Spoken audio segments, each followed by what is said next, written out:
E. and Wes E. Kopp Memorial Pollinator Garden. In 2020, the Mining and Rollo Jameson Museums announced the inauguration of the Gail E. and Wes E. Kopp Memorial Pollinator Garden to celebrate the memories of longtime museum volunteers Gail and Wes Kopp.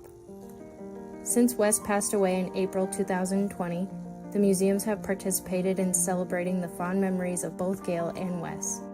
Wes is mostly remembered at the museums as the man who gave away thousands of wooden animals and shapes he cut out himself on a historic pedal-powered jigsaw to kids over 38 consecutive Heritage Days. Wes and Gail were instrumental in bringing the Rollo Jameson Museum to Platteville. Together with their children Keely, Corey, and Kenyon, the Kopps tirelessly spent long hours transporting Rollo Jameson's artifacts from B-Town to their new home in the Hammer Robbins School Building in Platteville. Gail served on the first board of the Jameson Museum Association, now known as the Friends of the Mining and Rollo Jameson Museums. Wes didn't like committee work, and so instead dedicated himself to restoring many items still on display, including the wood floors of the 1905 Hammer Robbins building. We learned that, besides the museums, Gail and Wes also valued the natural world and were supporters of conservation organizations that deal with insects and pollinators. The museum would like to honor the Kopps and their contributions by creating the Gail E. and Wes E. Kopp Memorial Pollinator Garden. The garden will extend about 150 feet along Main Street and 100 feet along Virgin Avenue in the museum's terrace garden. New grant funding from AARP, along with memorial donations, will extend that garden along Virgin Avenue and fund educational signage that explains the importance of pollinators and provides information about pollinators and the native plants included in the gardens. The signs will help residents and visitors gain a deeper understanding of nature in this nook of the Driftless area. The various woodcuts that Wes created over the years at Heritage Day will be incorporated into the gardens as well. The budget for expanding the gardens and adding interpretive signage is approximately $2,800.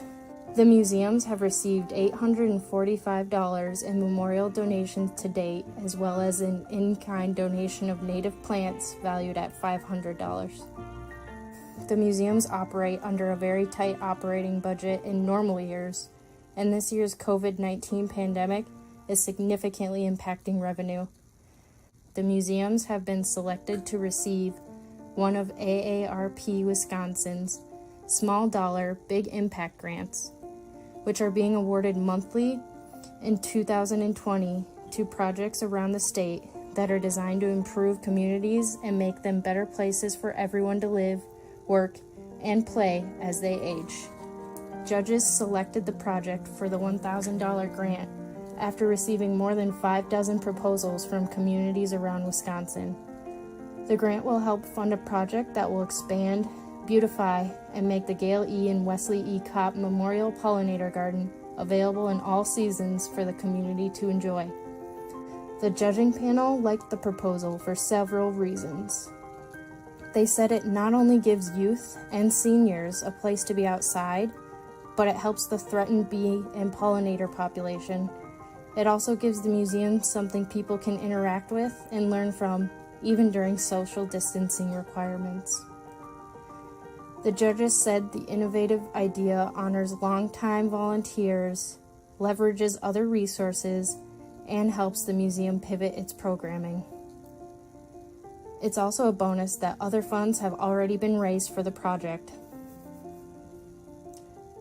Our hearts are with the Kopp family and their many friends, and we want to keep both Gail and Wes's legacy alive at the museums for years to come. The garden will beautify the downtown Main Street community, draw visitors to the museums, provide pollinator habitat, and honor the Kopp family.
The Friends of the Mining and Rollo Jameson Museums.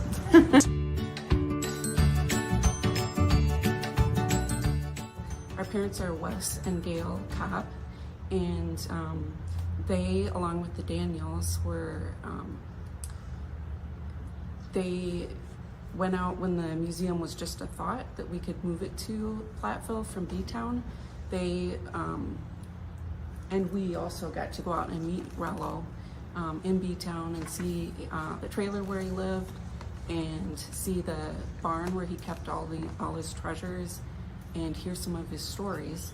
And so our parents and the Daniels really worked to spearhead in the community to get a referendum passed so that the museum could accept Rollo's gift of transferring all of his collection here. And he really wanted that collection to come here to Platteville. It seemed to really get a lot of people excited and involved, and the first year that we had the Heritage Days, there was a parade, and Keeley actually was in the parade. They had people dressed in kind of period costumes, and they had some of the different wagons in the parade. So that was pretty cool and pretty exciting. I think people really enjoyed that. And then the first Heritage Day celebration, actually I'm not sure if it was Heritage Day on July 4th or when, but when the museum had its grand opening, which I think was July 4th. I'm not sure. But Rollo actually was able to come here. His health wasn't that good at the time, and he was actually at the VA hospital in Madison, and was just really touched by all the people that were here and just how wonderfully everything had come together here at the museum. And I actually, along with my mom and my grandma, we drove Rollo back to the VA that night, and he was just, he just couldn't get over how everything had gone, and that his collection was here and had a permanent home. And he was just really proud of that fact that we had taken that Platteville had decided to take his collection and give it the home here that it has. I do remember that it was a really big community effort just to get the whole collection moved. I remember helping move. Yeah. I also went to one of the city council meetings, and I remember speaking and saying something to the effect that if we don't preserve our history, what do we learn from? Because the council, if I remember right, was one of our biggest things that we had to get past. There were a lot of businesses that first year, or the first couple of years, that really came forward and supported the museum, and that was really a huge part, I think, of both, raising the funds from the businesses, but also getting people to become interested in it because they saw businesses supporting it. So I think that helped a lot in drawing attention. I'm proud of Platteville being my hometown. I'm proud of it for supporting and continuing to have the museum here. The Daniels somehow were the ones that first became aware of Rollo. They were trying to raise interest and get other people involved. And I think people in the area, and Daniels in particular, knew that my parents were really interested in antiques and had a good collection of their own. And once anyone met Rollo, it was pretty hard not to get all caught up in his excitement and vision and just be, in his world. Yeah, and just, the collection, it meant everything for him, and the stories he could tell about it were just really exciting and interesting. And I think my parents, from the time they met him, were just captivated and had to get involved. He was a storyteller, and I don't remember talking very much because you just listened to him tell all these stories, and you could listen for hours and not realize how much time had gone by. And he had so much knowledge that went with him, which we're fortunate enough to have captured some of in video and whatnot. And I kind of think part of what was really special for him is he really cared about his collection, But what made his collection mean something to him were the stories that went with it and the people. I mean, he was really a person who loved people, and as much as anything, keeping the artifacts was part of keeping that history of different people alive. And it was just really personal to him. Everything he had was very personal to him. When the idea of Heritage Days came to be and they wanted to do demonstrations, I think it was just sort of a natural thing that my dad, who liked to do woodworking, picked the jigsaw as something that he could do a demonstration for. And he also really liked people, and he really enjoyed having kids be interested in the saw and watching him, and he could also kind of tease them a little bit. Some of the kids, one of his classic things was he would take the scrap wood after he cut something out, and certain kids he knew he could get away with doing that, and he would hand that to them and be like, oh, is this what you wanted? And usually get a laugh, and then give them the actual cutout. But I think it was just something that he felt was a good demonstration, where you could actually see how the saw was working, and he could do something to begin with. He cut the whole pieces out, and over the years he started pre-cutting some of it, so there wasn't as much to cut, because he would have a huge line. I think they would still stand in line and wait for it, but it was just something that was while it's not hands-on, you could really see exactly what was happening and watch the blade going up and down. We always were here with him throughout the day. He liked to have an audience of his family. So we usually were here, and it was always fun just to watch all the kids and adults that came and watched him, and to hear about people that came year after year and were collecting his cutouts. So this is just some information on the saw. It's really, we always refer to it as a pedal-powered jigsaw. It's really more a scroll saw. And this is an ad from the magazine where you could order it, which was the W.F. and John Barnes Company. And the saw is from around 1895. That's about when we think that this saw was probably made, somewhere in that range. Woodpecker got added. It also made it really clear that that was what was driving the whole up and down of the saw. That helped people maybe to kind of see where the motion was coming from, and that it was, when our mom was alive, she would always be a big part of helping him decide what his cutout was going to be that year. And I mean, there's a lot of effort even in just to preparing, because you have to trace out the shape on hundreds of times over, and I don't know if she had a part in the woodpecker, or it was just Dad's idea to put that up there, but I think it was probably just his. Well, the woodpecker was just something he thought was cute and fun. And then he did, I don't know if you can see, there's a tube that goes up here, and then it comes down to a little brass tube on the end of the, just above where the blade is. And he put that on because he had started to get really tired of having to blow sawdust away all the time, and he'd also have to stop to do it. So he put that on, and that little bit of air, it's got the baster kind of thing, the bulb, which I think it's a battery bulb is actually what he used. So that generates air through the tube, and he did make this little section that can be kind of like a vice grip that it goes on there, and then it blows the sawdust away. Kind of ingenious.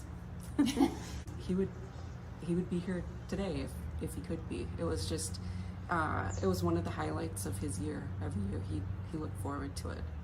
Like I said, that was the thing that really motivated him after he had his cancer surgery, that he wanted to be here that day. He wasn't going to miss it. So he had a hat that he liked to wear, and that hat actually So my mom's father came from Switzerland. And one of the times my mom went back to visit her relatives in Switzerland, my dad wanted to get like a farmer's hat, like a mountain hat. And so that hat that he would wear here was actually a hat that was from Switzerland. But somehow he thought that that fit in with the whole, old-fashioned and, yeah. Yeah, and then it was a little warm. Yeah. So on the hot years, and then as he aged, he started wearing more of a USA and a ball cap with United States on it. And I remember her doing a lot of work to get memberships and going around and talking to businesses. And she also, as the board secretary, she kept a lot of notes. She actually got to bring home a computer to work on, to keep the notes for the museum, which was kind of a cool thing that I remember. It was like, oh, we had a computer. I mean, everybody didn't have a computer at home back then. And so she also had to learn to use a computer. But I think that was the big thing for her, was helping to keep the records, and then really working to spread the word and get people excited about the museum, and to help.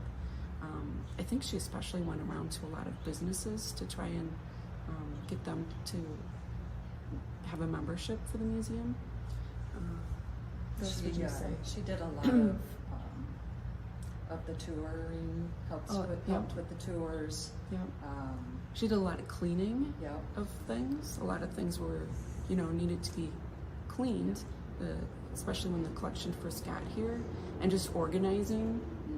I think she spent quite a bit of time up on the 3rd floor, Yep. Helping to organize things and to kind of put things away. Today actually is the 12 years since she passed away, so she's really been gone for a long time already.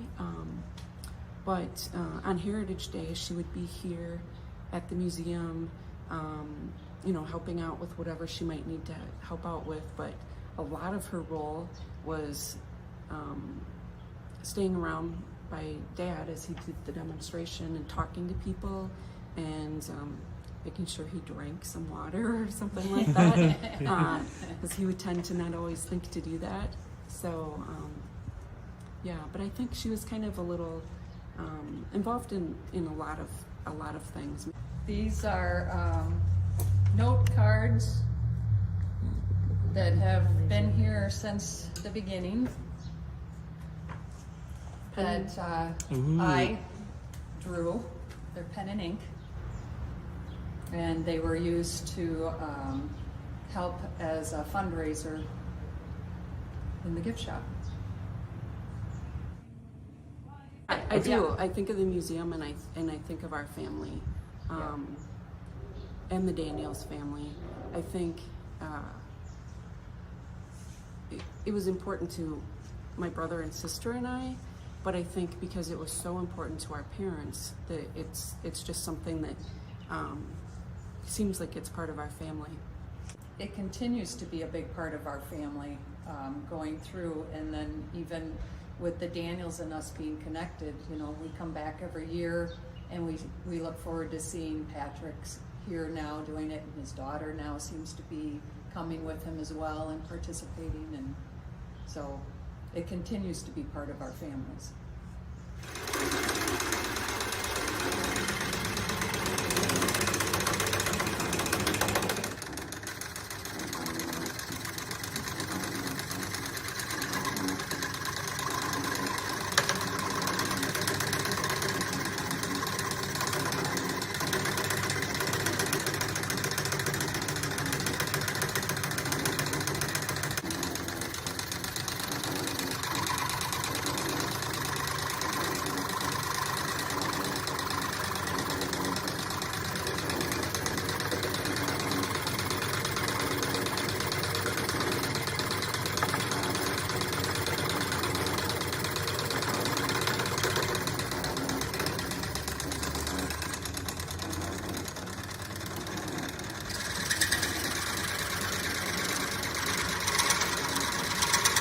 And then whoever was standing on the little stool would get to take it with them.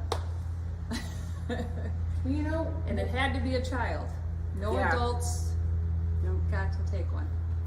And actually how we came up with the duck was, Dad for some reason decided he wanted one of the little rubber duckies. And then he saw it at Walmart one day in his bathroom and it sat on his bathtub. So I think I saw that and kind of said, what if you did a rubber ducky? yeah, he really enjoyed it. I mean, it was, A labor of love. yeah, I mean, it really was. He would look forward, I think especially as he got older, it was something he looked forward to all year long, was coming here. He just really loved doing that and having kids be interested and they were so thrilled. You know, some people would think maybe kids wouldn't care about a little wooden cutout, but they would really be, a lot of the kids were just thrilled for it. And they'd come back year after year, or maybe they'd be older, and when they came back, they'd just come and watch him and say, oh, I always loved to Or get it. their Or kids. yeah, or they were bringing their kids now, or they'd be like, yeah, I can still remember I had those all up on my shelf in my room when I was growing up. And I like seeing kids every year. You never know. Are we going to have a great turnout this year? Is it going to just be mediocre? How many kids are going to come? And I'm amazed at how many new kids every year Yeah. come and are fascinated by anything going on here.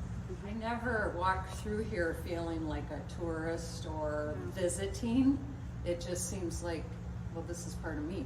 there's a lot of people that would never be able to maybe come here or wouldn't know about it or be interested until they see a picture of something and they're like, oh, I mean, like, that's something that I'm really interested in, or I didn't know they had that there.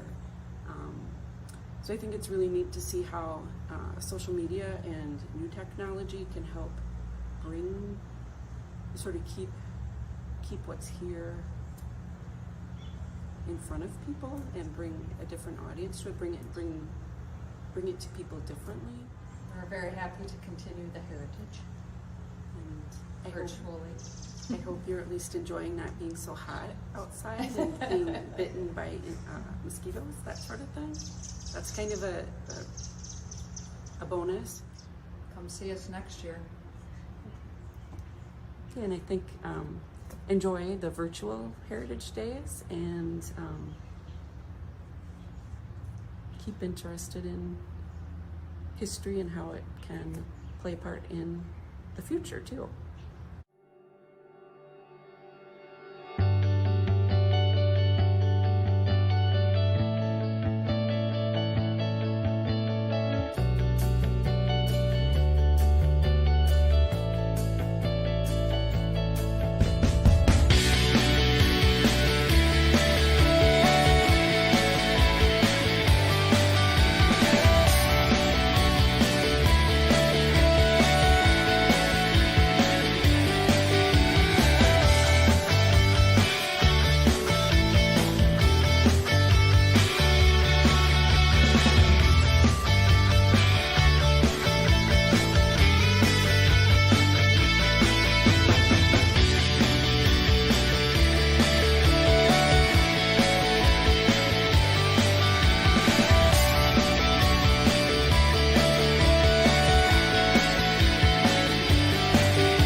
Happy Heritage Day!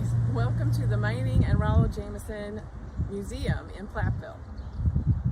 My name is Wendy Johnson, and I am Vice President of the Grant County Master Gardener Volunteer Group. We are here today in the Gail and Wes Kopp Memorial Pollinator Garden. We're going to do a little mini tour and talk about how the garden came to be. The museum contacted the Master Gardener Group wanting to create a garden out front since they had a great new space with new landscaping. We just decided on doing a pollinator butterfly garden. The plan that we laid out was to kind of do a color block. So this end of the garden, we decided to do warm colors. And then the middle section, We have white and green plants, which are actually some host plants for butterfly caterpillars. And then the last section of the garden is more of a cool color palette. The gardens were designed to have something blooming all season. So it started in spring, probably April. And so every month something will be in bloom, hopefully until September, October. So blooming right now, we have some yarrow, a red yarrow, and what's left of the dianthus, which looked really good this spring. So there's a little carryover between seasons. This is a great pollinator plant because the bees love it, and the butterflies can land right on top and feed in all those individual little flowers. The goal was to be a pollinator and butterfly garden, and we've included several species of milkweed in hopes of eventually maybe being a monarch way station. Right here, this pink variety is a swamp milkweed, and it will grow in average to wet soils. Not something as common as you see. And then this is a white variety of the swamp milkweed. And then our last variety of milkweed is the common butterfly weed. And this one is just starting to bloom here. And that's the orange flowers that you see more typically. This species tends to prefer average to drier soil. So this is a little challenging site for it, but it's doing well. Here we have a catmint, a lower, smaller growing variety. They come in lots of different sizes, but it is a pollinator magnet. There have been bees all over this as we stand here and talk. It looks good all season because once these flowers fade, we can just give it a haircut and it will rebloom. It's busy. It's like a little honeybee. The bumblebees are the big, fat, black and yellow bees that you see buzzing around. Honeybees are your typical bee, what you see that would be in a hive or that make the honey in the. And bumblebees are not aggressive. There's a bumblebee right there. They're not aggressive. They just want the nectar and the pollen. There's lots of little flies on here too, which are actually pollinators. People think of bees and butterflies, but there's lots of varieties of little flies that are good pollinators as well. This is a salvia, Caradonna salvia. And there's a little bumblebee working that too. I see 1, 2, 3 bumblebees in there already. They're busy. So this is the start of more of a foundation garden in the corner of the bed. And we have peonies blooming in here. They're a real nice bright pink. Kansas is the variety. So I wanted something bright to catch your eye from down on Main Street, and the rest of these perennials will do that as well when they start blooming. That's a Carl Forster grass, and it's just a clump forming grass. People get scared of grass because they think it's gonna take over their bed. This grass probably will not get much bigger than that. These are a species of purple coneflower. They're just starting to set flowers, so give them another 2 weeks and they're gonna look great.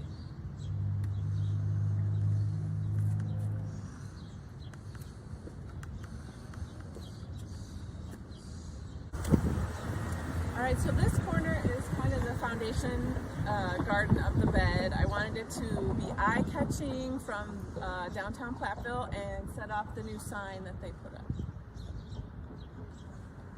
This is a catmint, and this is a yellow dogwood shrub, which dogwoods are native here, but I thought this one would be really eye-catching, the color. And then some yellow coreopsis, which hasn't filled in because everyone thought it was a weed and kept pulling it.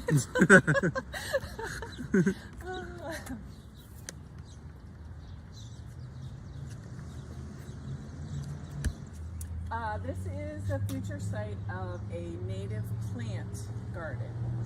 We're not going to plant a literal prairie, but we're going to use prairie plants, native plants to Wisconsin area. We have a connection to the museum through the plants that we got for the prairie.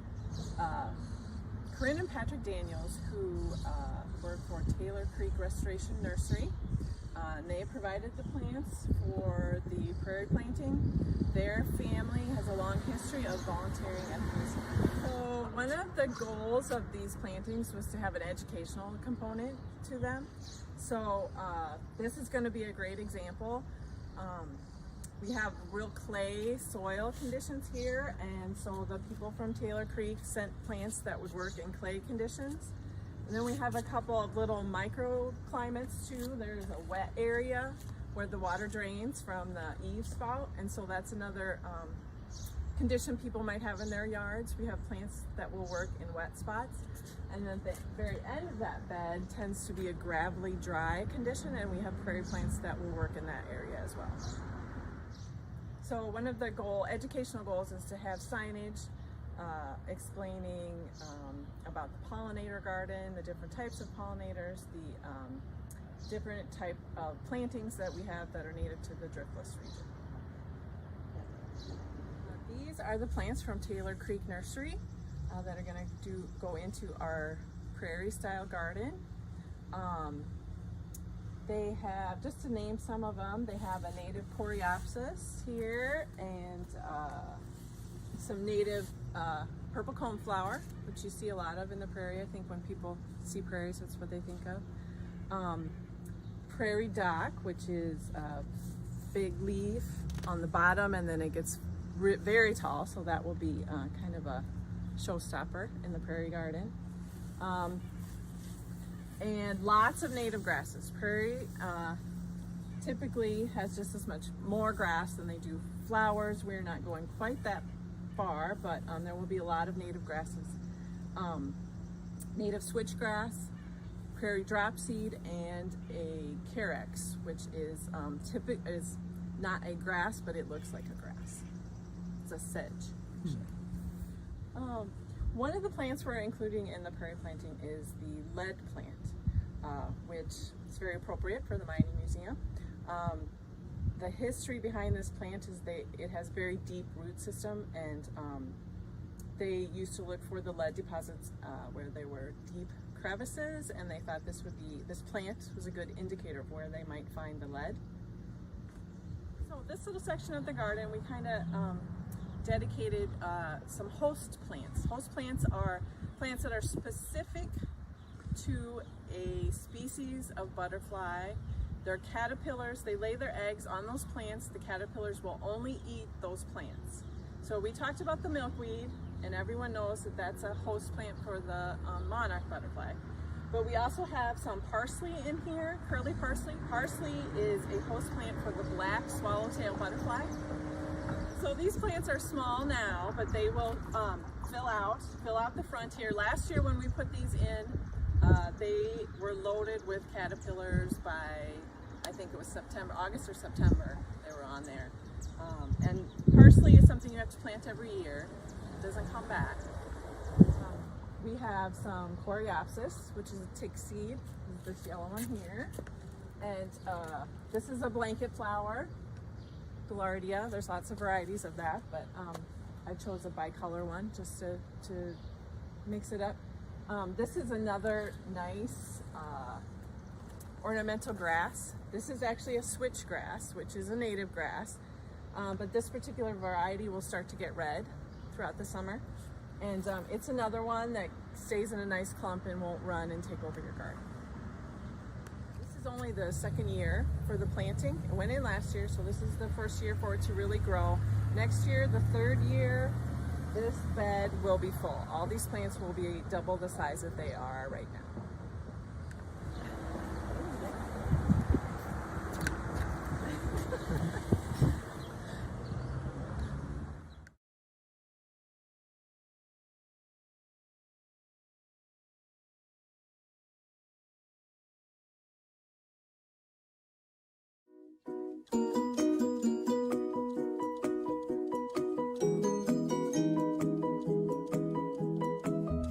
Hi, I'm Hap Dawes.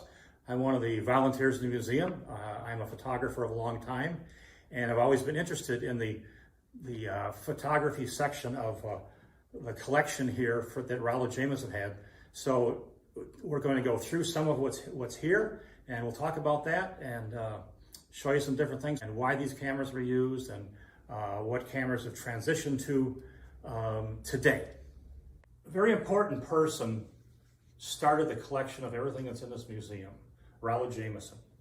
He thought by having all of the stuff that he could find, he created a collection especially for youngsters, so they could see eventually what had happened with the world before they came along.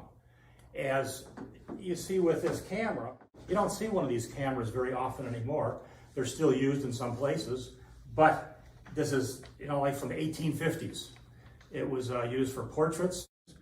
One of the things that happened especially in the countryside, was a photographer would have a smaller view camera, similar to this but much smaller, and he would go around in a horse and a buggy and take photos of families on the farm, those people who couldn't get to town all the time, and that was quite a flourishing business, especially through the upper Midwest and the Plains states. So a photographer could make a living just traveling around shooting families. And it shot negatives that were huge. It shot negatives that were 11 by 14, most of this page, or 8 by 10. As time went on, we started shooting smaller and smaller negatives. The negative is what carried the information to create the picture. This is a 4 by 5, and that was used through the 30s, the 40s, and the 50s to shoot a lot of stuff, black and white. And then got a little bit smaller. Then 35 millimeter was a camera that's used for many, many years. Everybody, his brother and son and Uncle Joe had when to shoot the weddings and everything else. That was a fairly small image. Then now, with digital equipment, we're dealing with a pickup chip that is this size down here, but it doesn't carry nearly as much information as the larger format negatives did. This is what we use today. It's got a pickup on here that's about the size of a 35 millimeter negative, which is, as you saw on there, 35 millimeters is a lot smaller than 11 by 14. The joy of using a camera today is that I can put several different lenses on that camera for different purposes, for close-ups, for looking at things far away, and looking at things very, very close. Whereas this camera here and cameras like it, called a view camera, had a lens that was like this, and that one there is huge. It was made for shooting inside a studio. Tischer Photography here in town used one that he had gotten from his predecessor in that studio, and up until probably 20 years ago, didn't use very often, but it was a table camera that shot very nicely. But this camera, when it was first used, did not have a negative like we know it, not just a piece of plastic. What the negative was a glass plate, and it was used. It was a colloidal solution put on there, and as long as that solution was wet, it was light sensitive. You would put the solution on there, stick it in the back of the camera, have everybody get ready and take a picture of it. But sometimes those photos took minutes to expose. This camera, its shutter was actually the lens cap. You say, okay, everybody hold still, pull the lens cap off, hold it out here somewhere, expose the negative, and put it back on. And that may have taken 2 or 3 minutes. So having a chair, like you see back here, you had to have something comfortable so people would not move. And it was a whole different process. It was the beginning of photography, although I've seen pictures of John Adams, one of our early presidents, taken in black and white film. So it was used back earlier than the 1850s. Let's look at what we have here in the Mining and Rollo Jameson Museum. It's a nice collection of cameras and prints. We have tin types. Tin types was a piece of tin that was cut out of whatever, out of tin something, and the colloidal solution was put on there, put into a camera back similar to this and shot directly onto the tintype. There was no negatives, there was no reproducing them. That was what you got, is a little tintype. Women would stick them in their purse, or they would hang them on the wall or put them on the mantle. It wasn't something you normally carried because I know, it was a piece of tin, it didn't fit in your pocket well, and it hurt when you bent over. So you didn't want to use that much. When you come into the museum itself, there's many different cameras here. There's a progression of cameras. One of the earliest consumer cameras is a box camera. It's a box with a shutter on it. And it used roll film like this, which had anywhere from 6 to 12 exposures on it. And it was fairly slow in letting light in. So it was, you had to hold still. Everybody, okay, hold still, we're gonna take a picture now. And you'd have to, everybody would, don't move, don't sneeze, don't blink your eyes. And it would took millions and millions of pictures, these box cameras like this, quite well used all over the place. It was a good substitute for this camera. These cameras, for the most part, except for the two out there, couldn't do what this camera does. This camera, all these boards on here move back and forth to, if you're taking a picture of a building with columns, well, let's say you're going to take a picture of the Sears building in Chicago. With a camera today, you shoot and you see, whoa, the thing's going to a point at the top. Well, the swings and tilts, the movement of the board here with the lens would let you correct that, so it would make it go straight up and down instead of converging at the top. And there's special lenses that you can get today to do that with your camera. So these were very adaptable, used for a lot of things, both indoors and outdoors, but this is an indoor camera. These are consumer cameras, and there's bellows on there, quite like that. And this could do the same thing. By moving the lens board, you can correct for the converging lines at the top of a tall building. And it shot a negative, again, like this. This was used a lot. But the images on here were very good because they were like 2 1/4 by 3 1/4 inches, or 2 1/4 inches by 2 1/4 inches. And that size, you could fit a lot of photographic information on there. So when you printed it, it came out very nicely. It could use, anybody could use them. They used a short period of time to expose for who you're shooting. So it made them very popular. You didn't have to sit for 3 minutes and not twitch. Don't bat your eyelashes or anything like that. So it worked much better. And they became, and then there was also, this was more of a press camera. It was you could shoot 2 negatives. You would put this film back in here with 2 negatives in there, push it in, pull out the dark slide so you could get light through the lens, and take a picture, put the dark slide back in, turn it around, and use the second exposure in there. So it was a 2 exposure camera. But again, I was using faster and faster film. By fast, I mean you didn't need as much light to expose it as you did with this camera. Most of the film that was shot on these cameras was also called ortho film.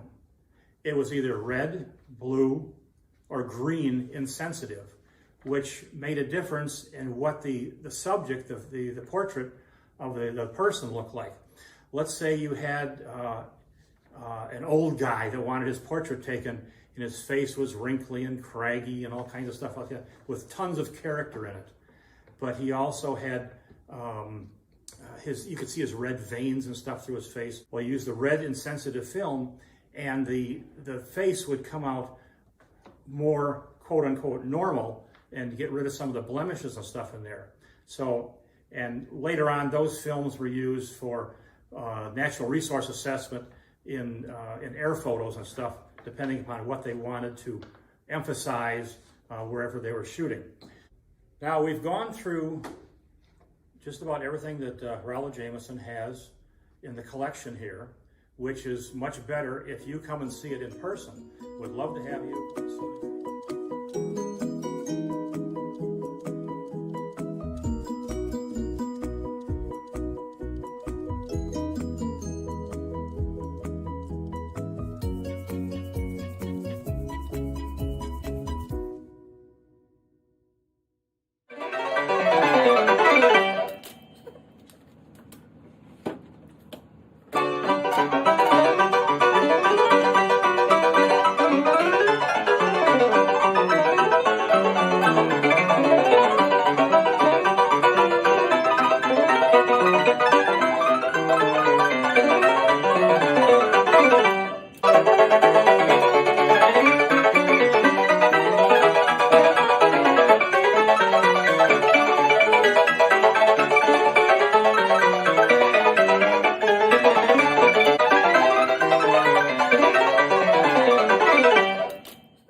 really cool. I'm Mary Huck, and I used to work at the museum a while back, so that's where I learned how to operate the spinning wheel. But of course, if you're going to talk about this, you really have to go back to the earlier steps. Usually the first thing you'd be thinking about is your product. You're going to start out with your sheep. And we had those in Wisconsin from the earliest farm days. They were raised for meat and also for the wool. Now, after a year of growing wool, when it's time to shear them in the spring, the sheep are, of course, filthy. And so after you had sheared them, and the shears was like a big scissors, the first thing you'd have to do is start washing it. So they would find some flowing water or a pond or something like that, wash out most of the lanolin or the oil that was with them. But when you looked at the final product, you're still going to see darkening, which is the oil, or could be manure or bits of straw or anything like that chunk of straw that's right there. So the first job for somebody, which was usually the kids, would be to pull apart the wool just to get it loose. One of the things that's cool about wool, or why it was so easy to spin, is it just has a natural tendency to stick together. You can't see, look at under a microscope or something, but there's thousands of tiny little hooks, and the hooks will cling and to almost like Velcro. When the wool had been washed and dried, you would card it. They're just hundreds of bent wires. And this type right here is what you'd use for home use if you were doing it. But they had some that were bigger, and it could make a little different kind of yarn depending on how you combed it as well. And you also, if you look real close, you like the long fibers. And so when you get one of these little things here, that's not going to spin well. It would spin up into make a knot.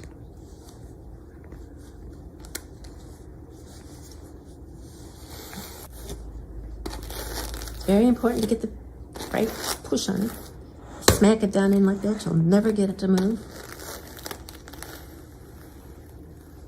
And that, you can see how it'll straighten it out. And when it's all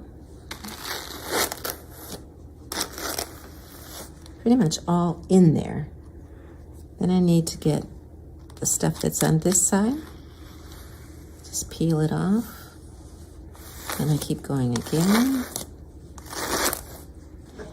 Until you can no longer get any coming off the back side. Or actually, in this case, the top side.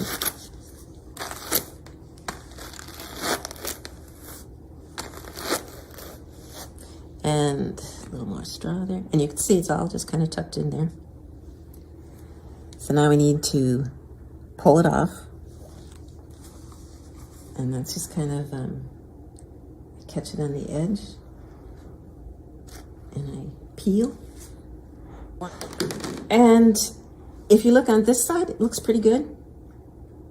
But if you look on this side, we still have some lumps. So you'd probably need to do this again from the other side. But assuming that it was done and you have this nice thick bat, then you just kind of roll it just a little to tuck the ends in.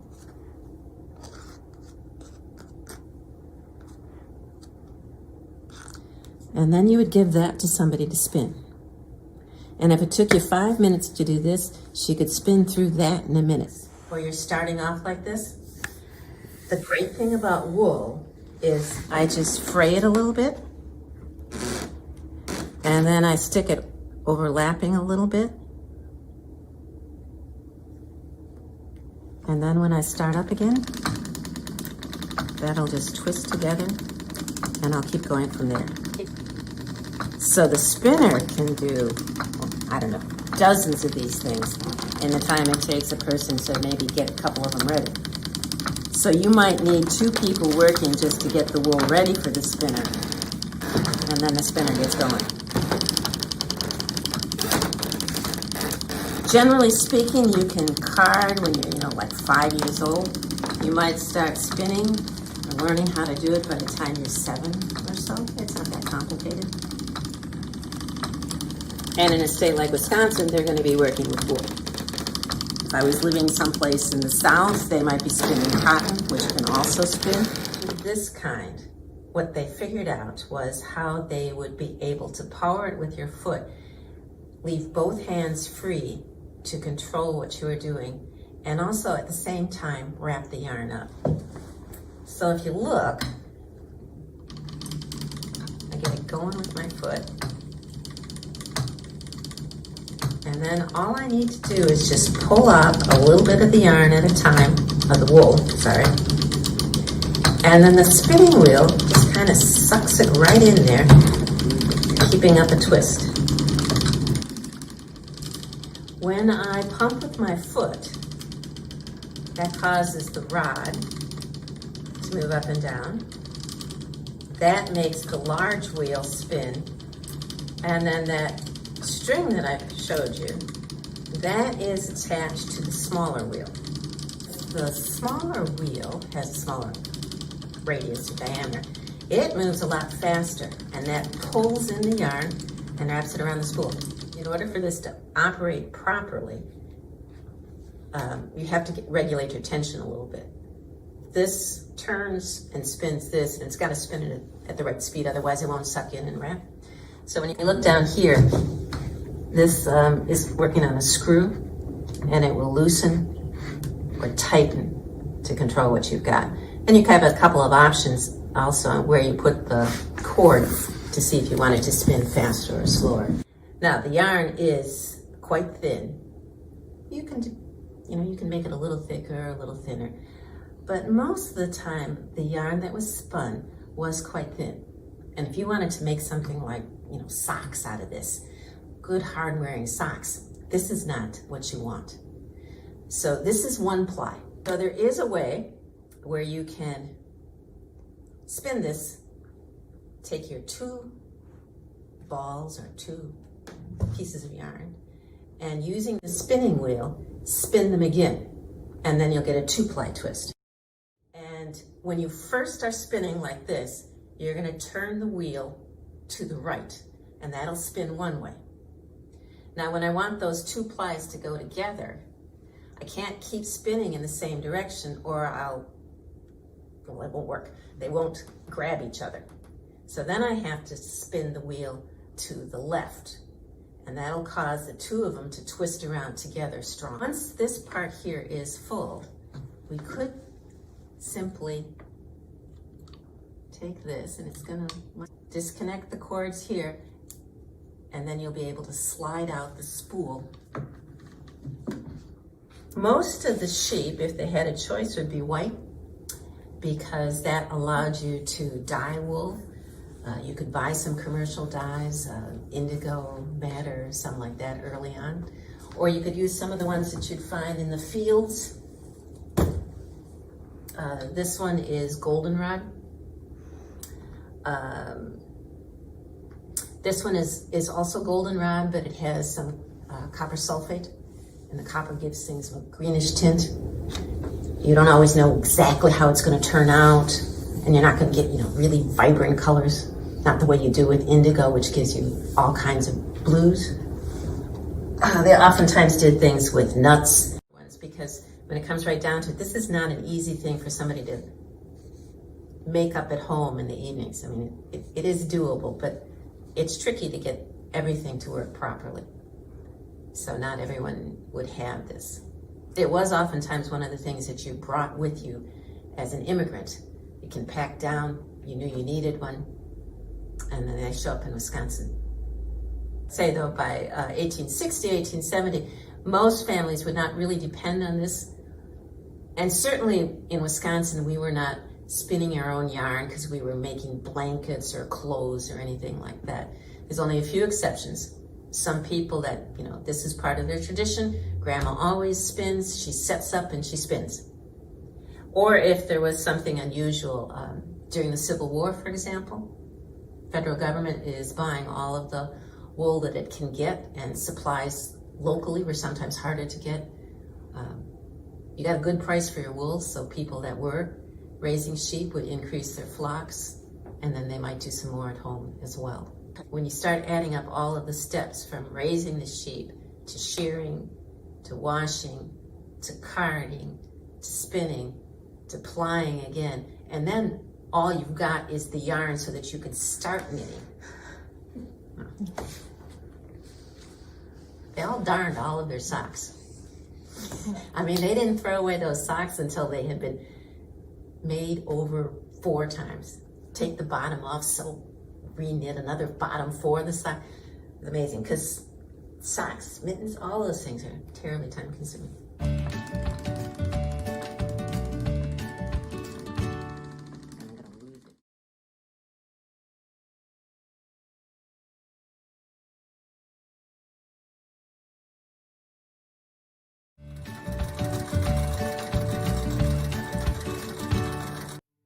Hi, my name is Stephanie Sager-Barrett, and I'm the former curator here at the Mining and Rollo Jameson Museums. And today I am going to be talking about sewing machines. The history of the sewing machine actually dates back into the late 1700s, but the first practical sewing machines could be found starting in the 1840s.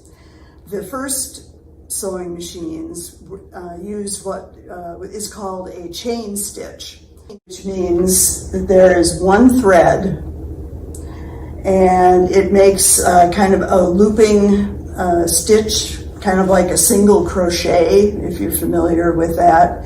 And there is no bobbin or lower thread in the machine. The disadvantage of the chain stitch is that it will come undone very easily. So while it's easy to use, it was not necessarily the best choice for things that needed to have a long life. Starting in the late 1840s and particularly in 1850, what was called the lock stitch machine was developed. The most famous name that just about everybody is familiar with, at least these days, is Singer. Mr. Isaac Singer developed his machine in 1850. After looking at somebody else's machine, and he being an engineer figured, I can do better than that. And so he set out to make improvements on the machine. He succeeded and went into business for himself. Singer ended up being a worldwide company, selling millions of sewing machines in virtually every corner of the world. When the sewing machines first came out, like everything else, they were expensive. The Singer was a smart guy, and he came up with an installment plan, so that you could make payments over time, because $100 in mid-1800s was a lot of money. And so, yes, at the start, they were not very common. It would have been something that your tailor or your seamstress would have been able to justify the expense. But it wasn't until the 1880s and 90s when they really started to become common things that you would find in an ordinary, middle-class household. Of course, too, at the same time that the machine was making home sewing easier, it was also making commercial sewing a lot easier and a lot faster. So at the same time that sewing at home was becoming easier for the housewife, we're seeing the factoryization, I'm not sure that's a real word, but anyway, of clothing manufacture. And so ready-to-wear clothing really becomes common, starting out first with men, because their clothes are not as complicated to make and their styles don't change as often as drastically as women's styles do. So, and the machine that I'm sitting at is a Minnesota, and this one would have dated a little bit later than this one. This one was probably about in the 1890s or thereabouts. Both of these machines are operated with a foot treadle, and you can go forward and back. No zigzag yet. The back and forth pedaling motion of the treadle, that's what that's called. That's why this is called a treadle sewing machine.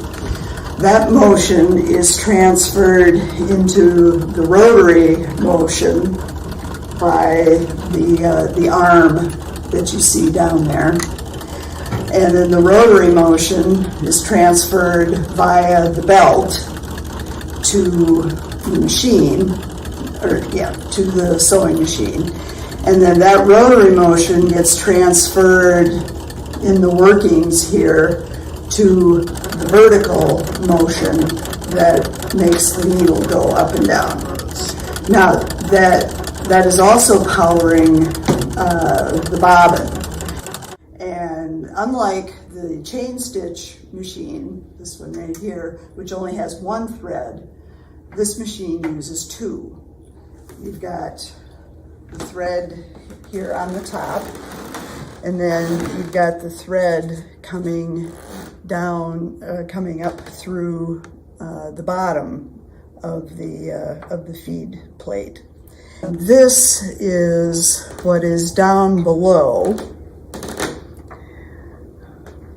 This is the bobbin that's wound with thread, and then that goes, I believe that they call this a shuttle bobbin, because what this does in here is it goes back and forth while the needle goes up and down.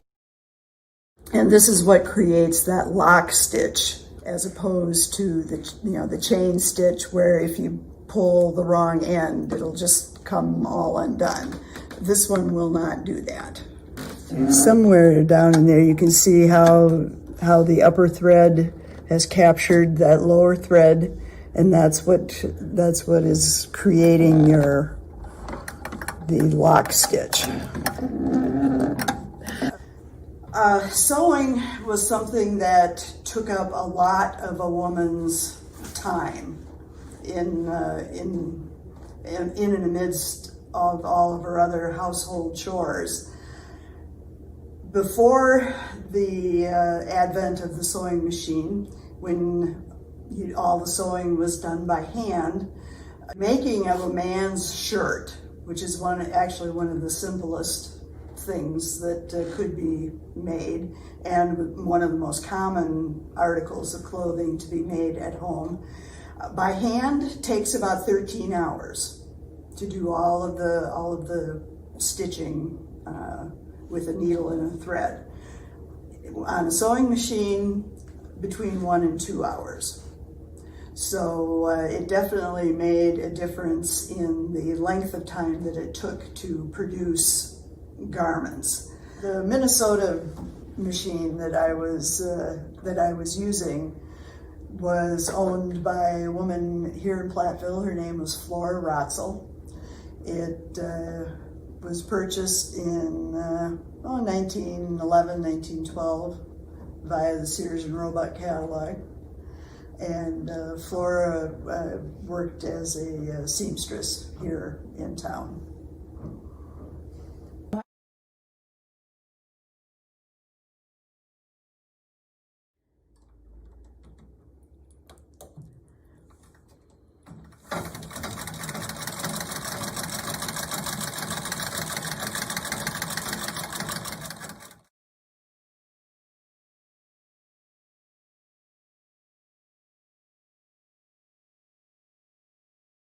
Hello, my name is Patrick Daniels, and welcome to the Mining and Rollo Jameson Museum Heritage Days, virtually. I got interested in the music collection here at the museum because of my dad. He was the first president of the Jameson Museum Association and helped move the collection from B-Town over to Platteville. I was 11 when the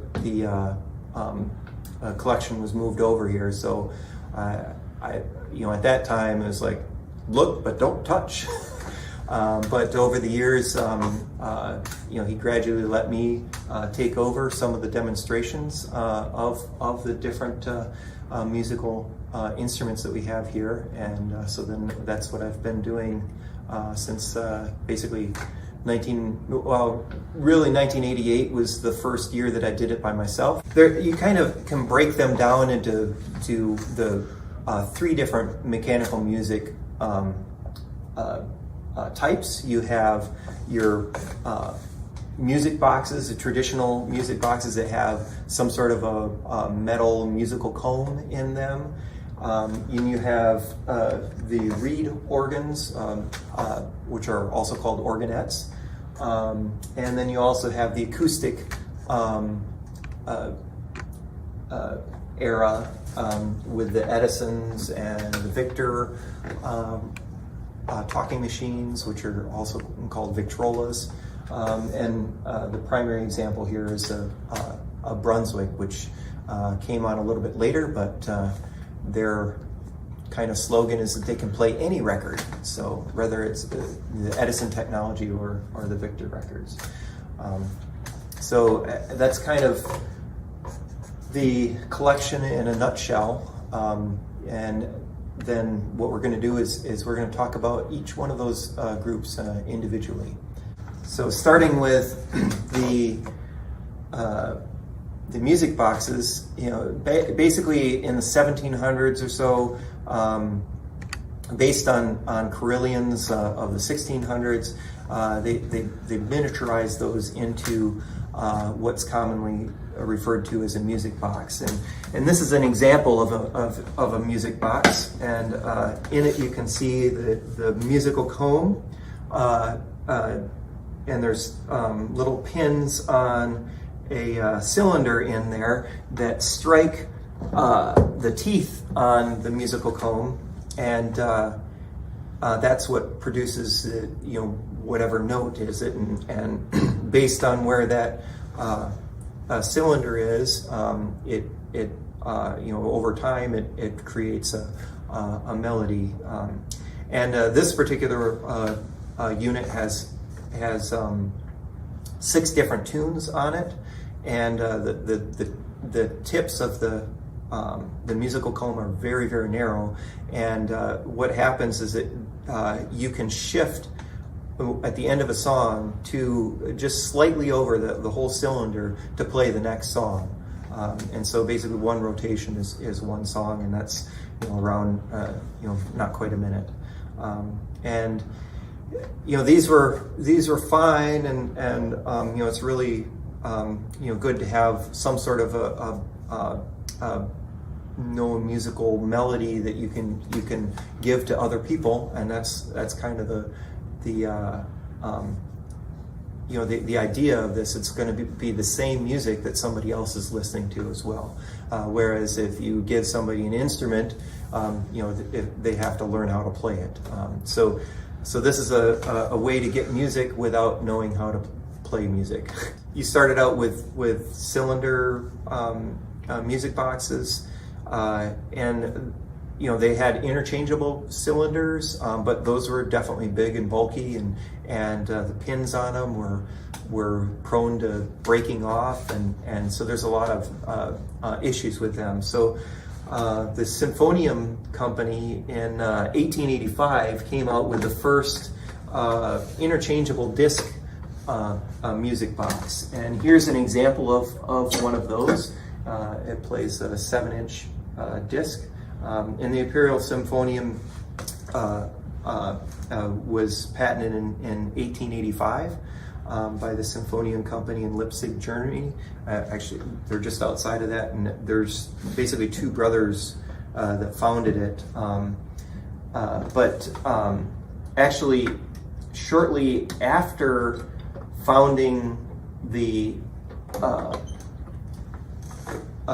Music Box company, there was a foreman and another employee. 4 years after it, they decided that they could do a better job at creating a better music box. So they created the Polyphon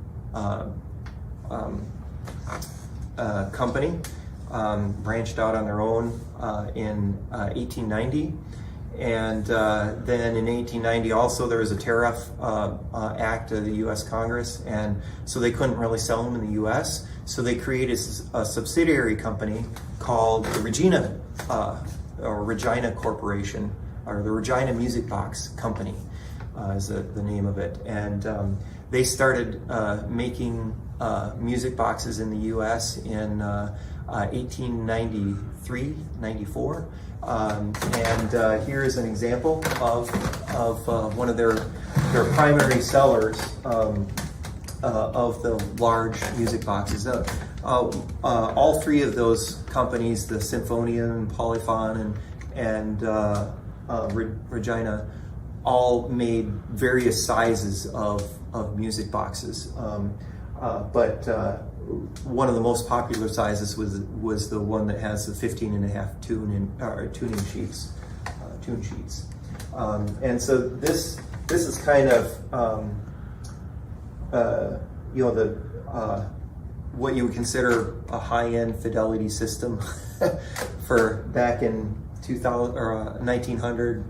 These were made from about 1897 to really until the end of the company in 1923, before they went bankrupt. The heyday of this one was about 1900 and 1905. Really kind of before the phonographs and gramophones, Victrolas, if you will, they kind of took over the music industry. But this Regina has a piano-style soundboard in the back and a double comb. So there's a tumbler in there that each one of these discs has perforations in it, but the perforations aren't really to produce a sound. They're to create a tab on the back side of it, and that tab hits against the tumbler, and the tumbler then plucks both the front and the back musical comb at the teeth on there at the same time to give a richer, fuller sound. So those are kind of the two big improvements over that make this unit or this instrument a lot more musically pleasant than something like the Imperial Symphonium, this small, one comb instrument. It's got a box to at least amplify the sound a little bit, but not anywhere near the quality of the Regina, which in 1900 it sold new for $175, and each one of the tune sheets was 60 cents a piece, which in today's terminology that would be like $5,000–6,000 for the unit, and then I don't know, $10–20 for each one of the tune sheets, which is actually pretty similar to a high-end fidelity system, or a home stereo system, if you will, in today's market. One of the interesting things about this is that these perforations reminded Rollo of the IBM punch cards. That's obviously old technology too, but for a mainframe of some sort.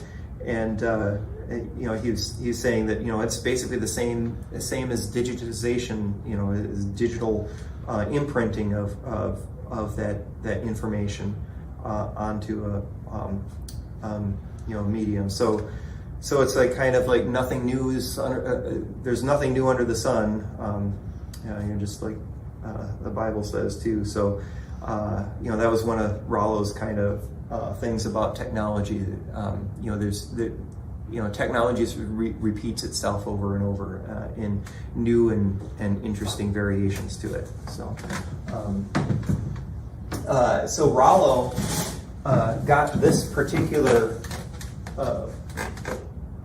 instrument from a Mrs. Roberts, and Mrs. Roberts passed away in 1942, so he had to have gotten it, fairly early in the collecting phase. And he says that Mrs. Roberts told him that she got it as an anniversary present from Mr. Roberts.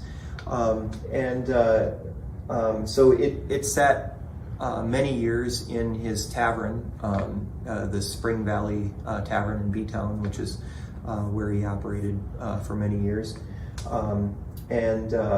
People would play the music box in the tavern and stuff like that. So it's not in pristine condition, but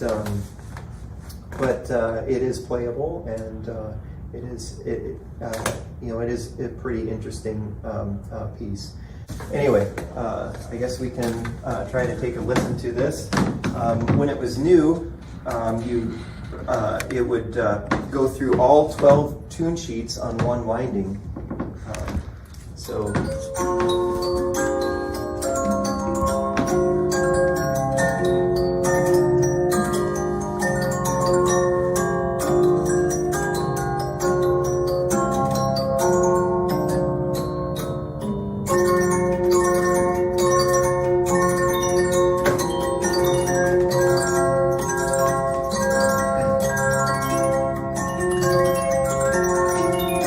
And I also like to play music that's patriotic because the Heritage Day has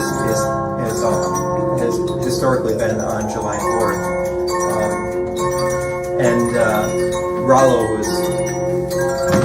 Rollo was definitely a very patriotic person and was very supportive of the troops, and actually during World War II he led a Grant County writing campaign to the men in service across the seas too. And so you can see it's switching the song or the tunes. But nice little waltz. This particular unit has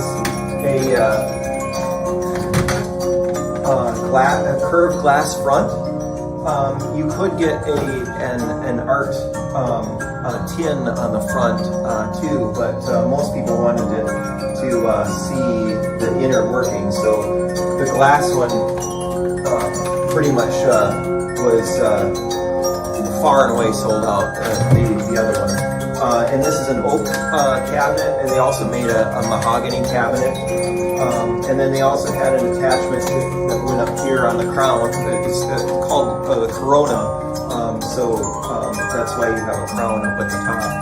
But they had a clock that would go in there so that you could play a tune or on the quarter hour, every hour, or play all 12. So today, right now what I'm going to be talking about is organets. And these were mechanical music that was basically invented in the 1870s or so. As a way to produce a sound like a reed organ, but in a smaller size, basically more cost effective, and in a way that you don't have to have any musical talent whatsoever to play. So some of the earlier examples are like this Angelica organet, which would have been made in the 1880s or between 1880s and 19 teens or whatever. And this is, they're using what is called a paper as a valve function, where you can maybe see in there's openings in this paper, and there's a bellows underneath that creates a vacuum in the sound chamber. And when there's an opening, it draws the air in past the reed, which vibrates the reed, which makes the sound. So this is what it sounds like.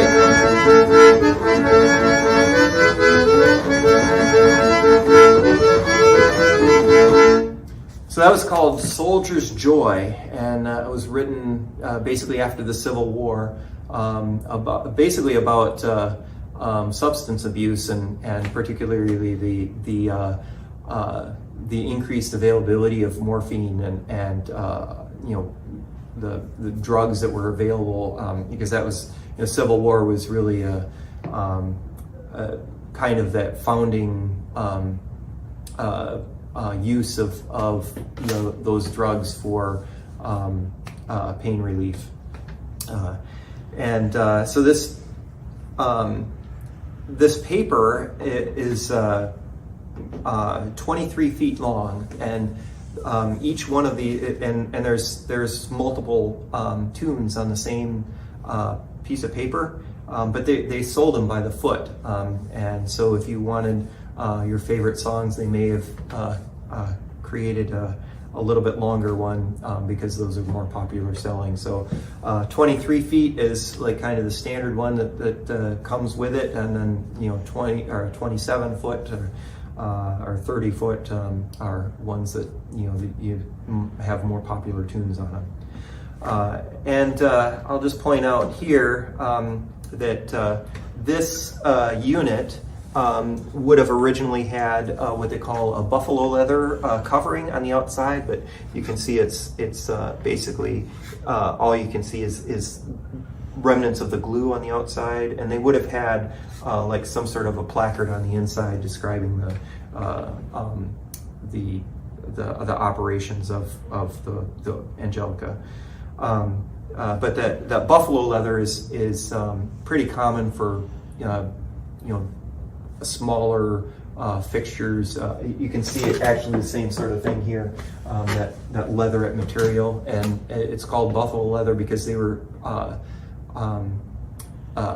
manufactured or stamped in that motif in Buffalo, New York, is where most of the tanneries were, and they stamped them like that so that you didn't see the imperfections in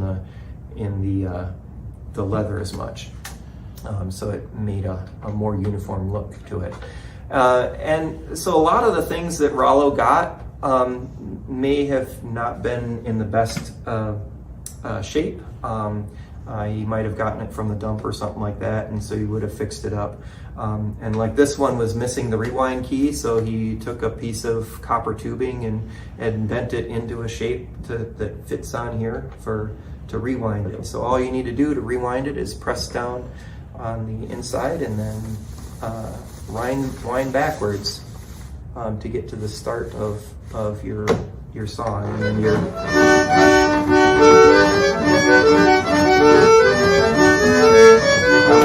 before the song. So yeah, this needs a little bit of work. There's a couple of the reeds in there that need to be worked on yet, but other than that, really hasn't had that much work done to it, and 100 years old plus, and it's still working fine. So, and even the paper on it is like an acid-free paper, so yeah, it is a little bit cracked up, but this is definitely the original paper for it. So another example of an organette, it might be a little bit more common. I know that we just received a donation from Dr. Hill for a gem roller organ, and it's basically the same thing as a concert roller organ, but it's the smaller, cheaper version of it, which sold a lot more, like 10 gems or roller organs to maybe one concert roller organ, if not even more so. And so the way this one operates is you have a cob, or the technical term is a roller, but a lot of people call them cobs because they kind of reminded them of a corn cob. A cob has the pins on it, and that open a pallet valve, and when you crank it, there's a bellows underneath that create a vacuum in the reed chamber, and just like the other organette, the air passes through and passes a reed and produces a sound, and it sounds like this.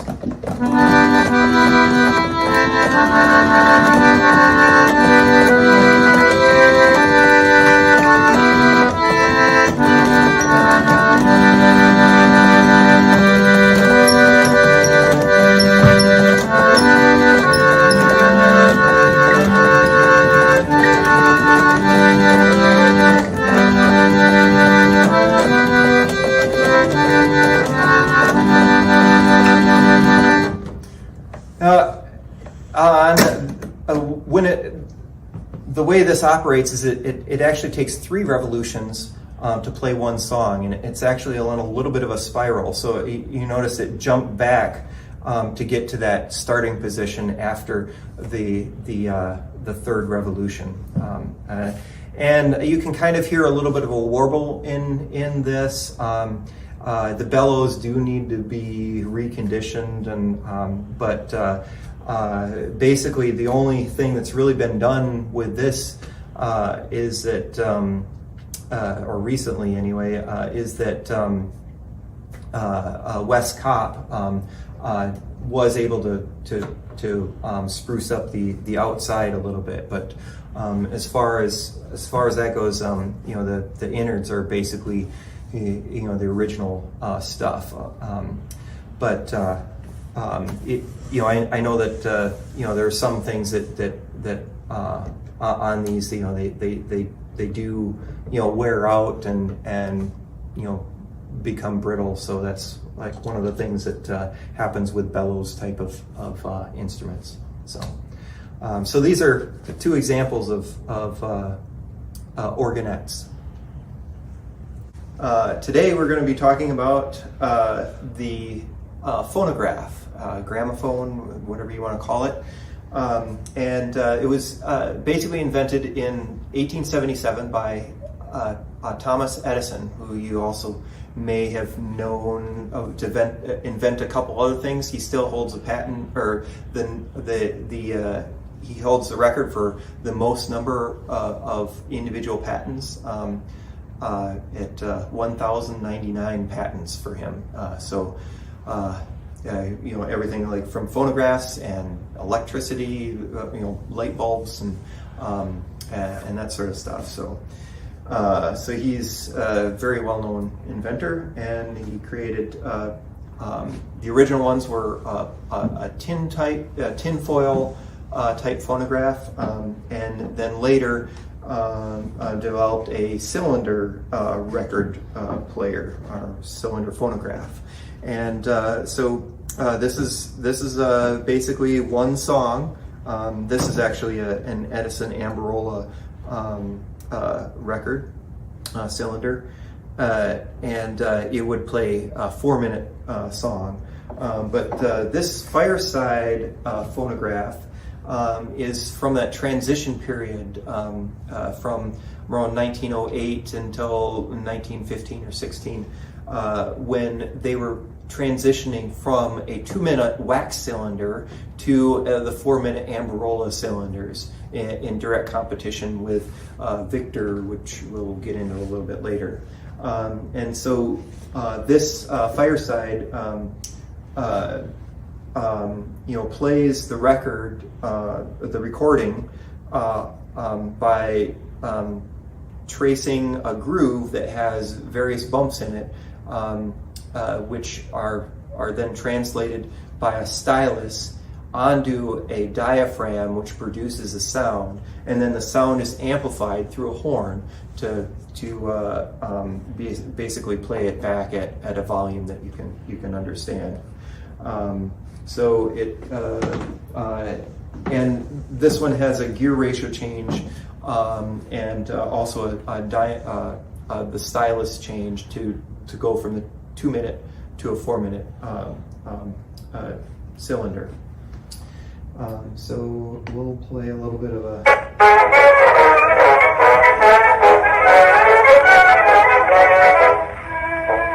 And this Morning Glory horn is kind of what you might consider the original subwoofer, making a bigger sound. Originally they would have come with a 2-piece 10-inch horn, but this is obviously a lot bigger than that.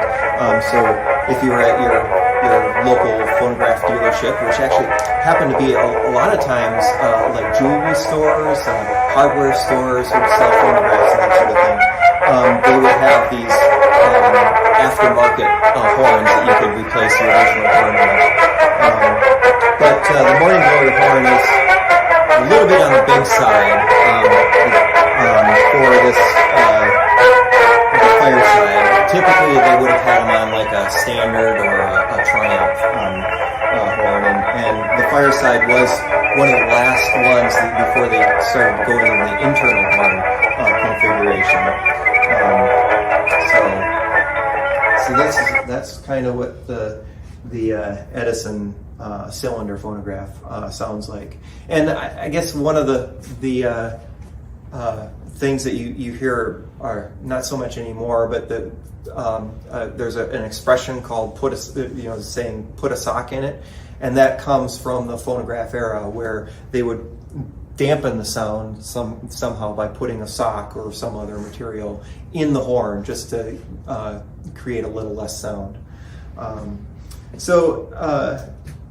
At the same time Edison was really kind of coming up with the cylinder phonograph, Emil Berliner was coming up with a disc format of a recording device, and that flat disc, the Victor recording or Victor talking machines came up with, or they started selling them a lot. And so then and here's an example of a later Victor record, and it's a lateral cut. So those are going side to side, whereas the Edison cylinders were going up and down, or Hill and Dale method of cutting, or vertical cut records. And so with the Victor records, they had this flat platform, and they started selling a lot more than the cylinders, which were easily broken and were really big and bulky compared to the flat discs. And so eventually Edison relented and started to make his own diamond discs. Diamond because of the stylus that is used to, the needle that is used to reproduce the sound it has a diamond tip on it, so it doesn't wear out. Whereas the Victor records and that sort of thing, they would have a steel needle that you use one time for each record. But Edison said that if I'm going to make a disc, I'm going to make one that isn't, it's like indestructible, and it's going to maintain its flatness, because one of the problems with the Victors, they tended to warp, and so the Edison ones are made out of a lacquer top and bottom and plate on both sides. The original Victors only had on one side, and then also has a fiber core, a formaldehyde mix pressed in together to create this rather thick disc, but it was going to play absolutely flat, and it's always at 80 RPMs, and the sound on these was superior to the Victors at the time. But if you play an Edison record with a steel needle, you basically ruin the record. And in the fall of 2013, Edison factory that made all the cabinetry had a fire, and so it burned up all of his inventory, but they still had a bunch of orders. So they decided to contract out with with other woodworking companies, and one of them was the Brunswick Bulk Colander Company out of Chicago. They had a factory in Dubuque, and which actually they made bar fronts or bars and billiards and all sorts of large woodwork type of stuff, so they got a contract in 1914 to create cabinets for Edison, and by 1916 they're like, we're doing the bulk of the work. All we need is a motor to create our own phonographs. And so in 1916 they started making their own phonographs, and by 1920, which this model is from about, they were basically the number 2 phonograph company in the world, just behind Victor. Definitely far exceeding Edison's own capabilities or demand. So I'll give you a listen to this one.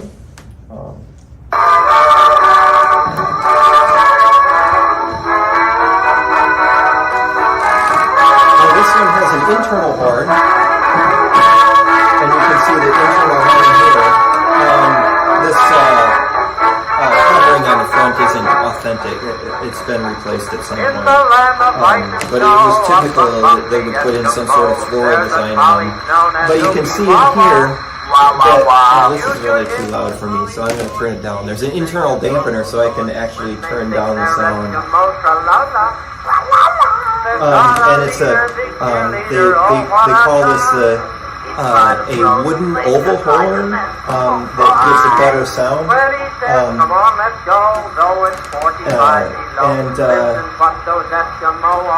They also have a large reproducer on the side. And the beauty of the Brunswick is that they said that they could play any song or any record from any manufacturer. So they could play the Victor records, they could play the Edison records, they could play the Pathé records. And so in order to switch from the lateral Victor records, which are going side to side, to an Edison record, you have to change how that diaphragm is going, because the needle is vibrating this diaphragm in here that's producing the sound side to side. And in order to change it, all you do is switch it over, and now it's pointing on this other diamond stylus. And so now we can listen to something that's, I don't know which one this is, but it's probably not going to sound that great, but.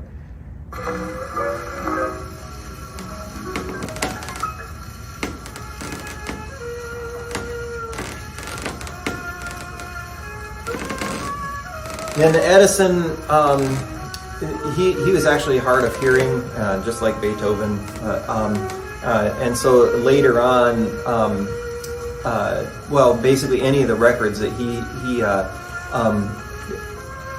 any recording that came from Edison, he had to personally approve, and he approved things that he remembered from his childhood, if it sounded like a melody that was from his childhood.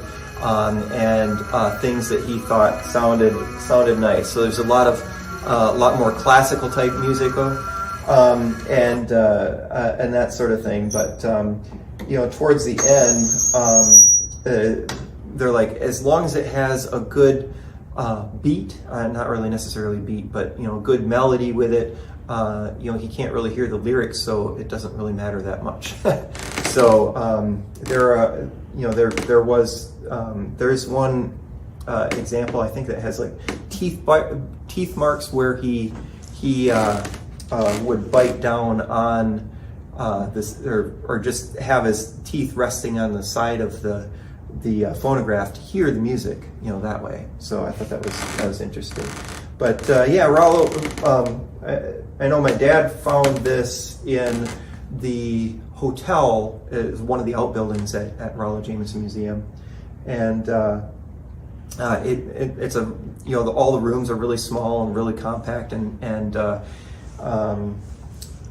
there's just like it was stuffed full of whatever. And so he found this in the corner, and he's like, well, it looks like it's all there, complete, and so he just cranked it up, and there was a record on it, and it played beautifully. Just something that was at the time 70, 80 years old, and stored in basically a shed, outdoor shed, and it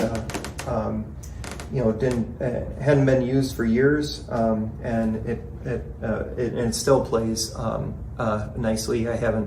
We could replace the diaphragm and to have it better, and repack the spring motor that's in it. As I said, none of this stuff is electrically powered or anything like that. It's all based on spring motors, so that's why you have to have a the wind-up phonograph. But it still plays and still sounds relatively decent.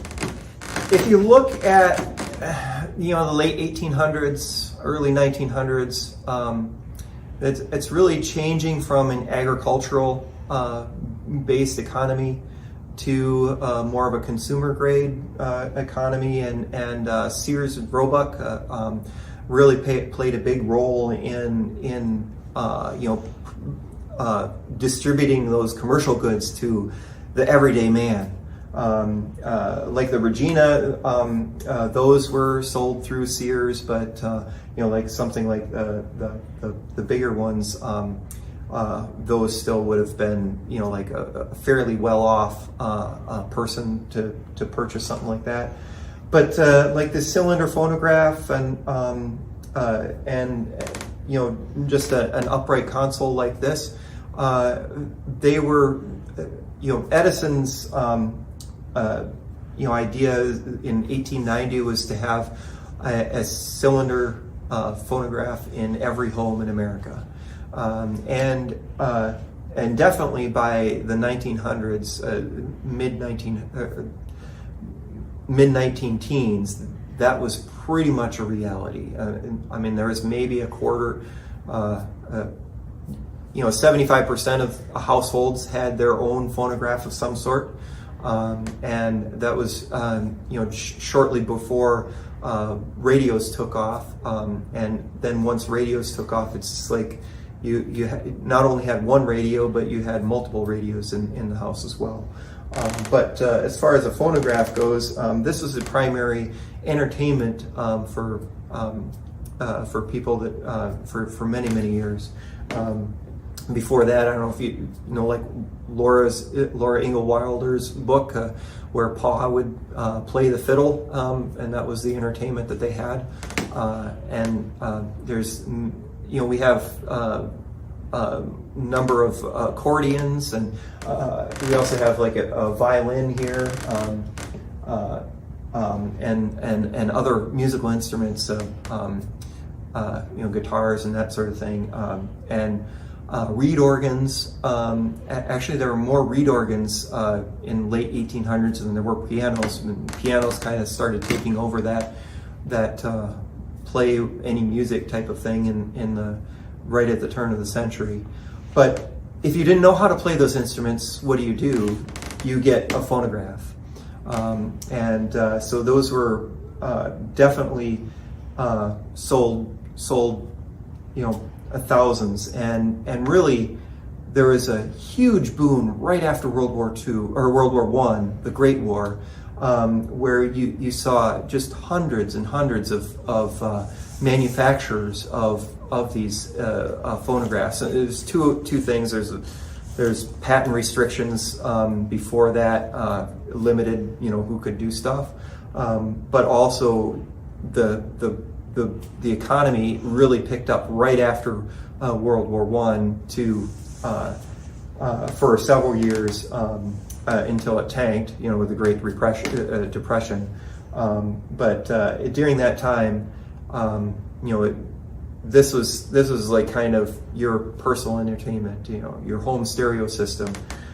So instead of a TV, you would have something like this, and you would go down to the your five and dime store or local hardware store and pick out a record,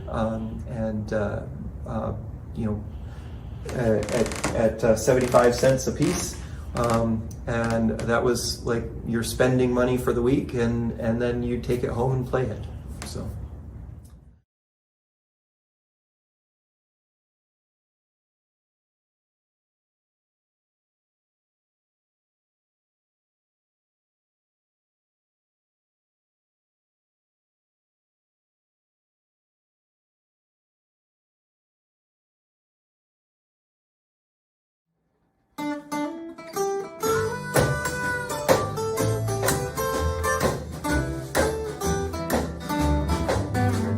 Ride so swift, the frame won't lift, the gates won't close, and the railings froze.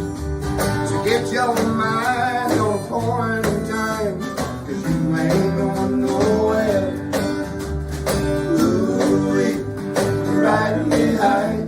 Tomorrow's the day my ride's gonna come. Hold on, we gonna fly down in the easy chair. I don't care how many letters they send. Morning came, morning went. So back up your money and pick up your rent, 'cause you ain't going nowhere. Ooh, you're riding me high. Tomorrow's the day my bride's gonna come. Hold on, we gonna fly down in the easy chair.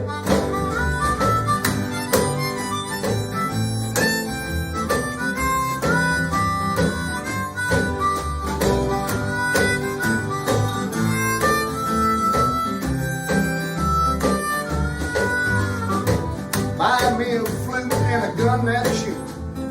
On legs there's no substitute. You better pack yourself to a tree with roots, 'cause you ain't going nowhere. Ooh, you're riding me high. Tomorrow's the day my bride's gonna come. Hold on, we gonna fly down in the easy chair. Genghis Khan could not keep all his kings supplied with sheep. We'll climb that hill, no matter how steep, when we get to it. Ooh, you're riding me high. Tomorrow's the day my bride's gonna come. Hold on, we gonna fly down in the easy chair. Take it on, man.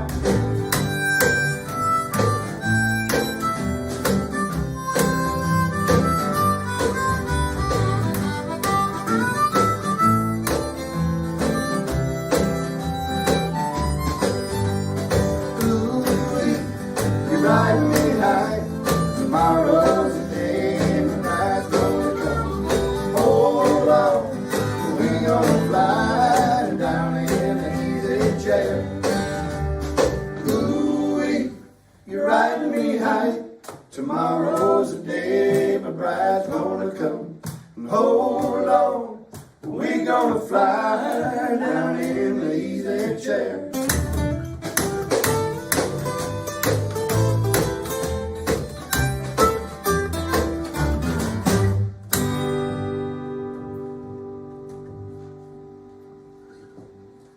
We're in this room where the Russell manufacturers made bull collars. So this song comes to play here. This is A minor. We'll count in. A one, a two, a one,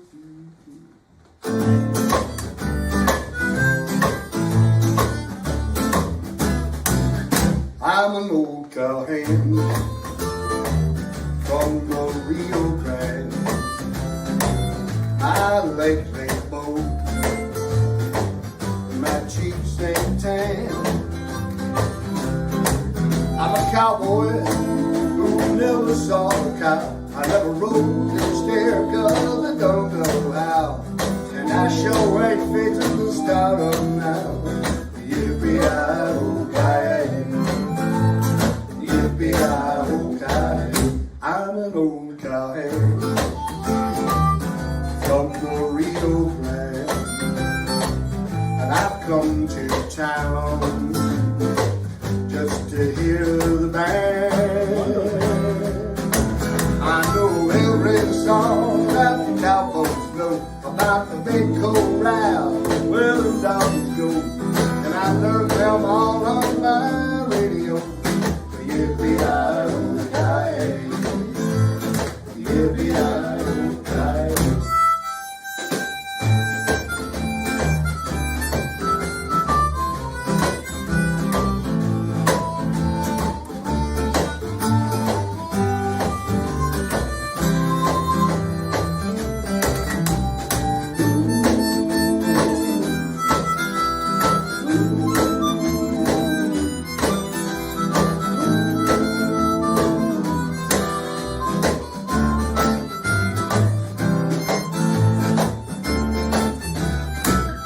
I'm an old cowhand from the Rio Grande, and I learned to ride before I learned to stand.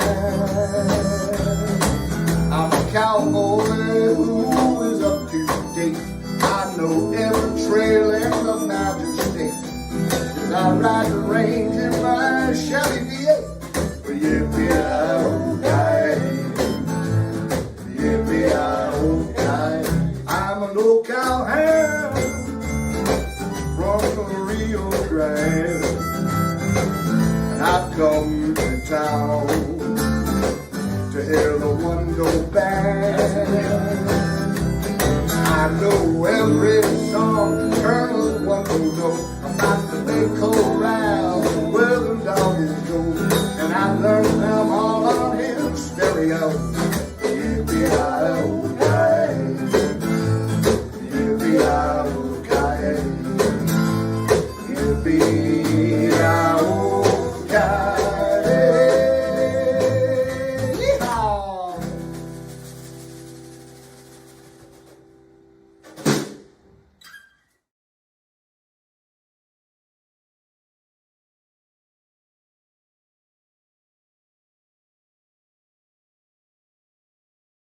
At Taco John's, we're blowing up your phone with great deals.